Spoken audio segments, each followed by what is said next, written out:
আপনি বাইরে যান, আপনি আমার অফিসের বাইরে যান, আমার এসও স্যারের কাছে যান, আমার দোতলায় এসও স্যারের কাছে যান।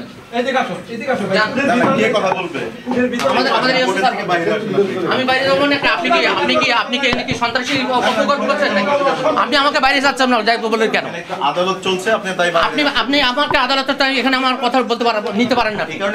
আপনি আমার কর্তৃপক্ষের কাছে যান না, আপনি আমার কর্তৃপক্ষের কাছে। আপনার এই কর্মকাণ্ডের বক্তব্য দিবেন? অবশ্যই দিবেন, আমার দায়িত্ব সম্পূর্ণ উনি দিবেন। আপনি আমার কর্তৃপক্ষের কাছে যান,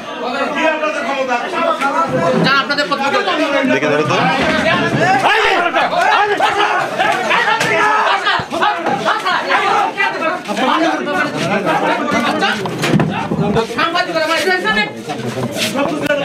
আপনি কি বলবেন ভাই?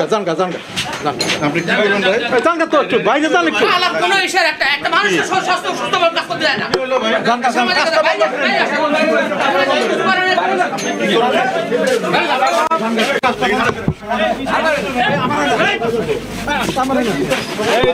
আস্তে আস্তে জানকা জানকা ধাক্কাচ্ছেন কেন ভাই?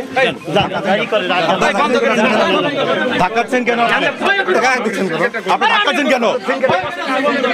আপনার এখানে দুর্নীতি হয়, এটা নাকি রিপোর্ট করা হবে না? করবেন করবেন। তাহলে আপনি এখানে আমার ধাক্কা দেওয়া হবে কেন? না ধাক্কা দিবেন না, চল চল। আরে আমি করাবো কেন? কে করছে এটা? কেউ করেন না। কে করছে এটা? চলেন আপনি। আপনি এখানে দিতে হবে তো। আপনি ধাক্কা দিলেন কেন ভাই? ক্যামেরা টান দিলেন কেন? আপনি কে এই অফিসের? আপনি ক্যামেরা টান দিলেন কেন? আপনি আমার ক্যামেরা কেন টান দিলেন? আপনি আমার ক্যামেরা টান দিলেন কেন? কে ক্যামেরা টান দিছে? আপনি আমার ক্যামেরা টান দিলেন কেন ভাই? ক্যামেরা টান উনি কে? আপনার অফিসে কে?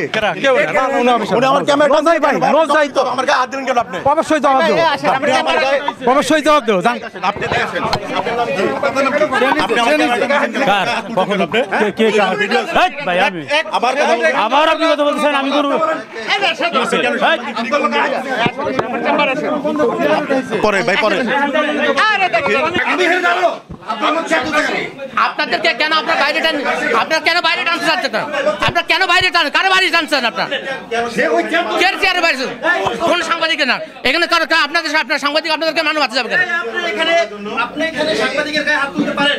প্রশ্নই আসে না, প্রশ্নই আসে না। সাংবাদিক সে কিভাবে একজন গণমাধ্যম কর্মীর গায়ে হাত তুলেছে, আপনি এটা কি ব্যবস্থা নেবেন? ভাই আপনার সামনে কি হবে এটা বলুন। আপনার সামনে একজন গণমাধ্যম কর্মীর গায়ে হাত তুলতে পারে কিনা, আপনি কি ব্যবস্থা নেবেন? আমি আত্মতে দেখিনি। আমরা হঠাৎ করে কথা কাটাকাটি শুরু হয়েছে, এই তার দেখি।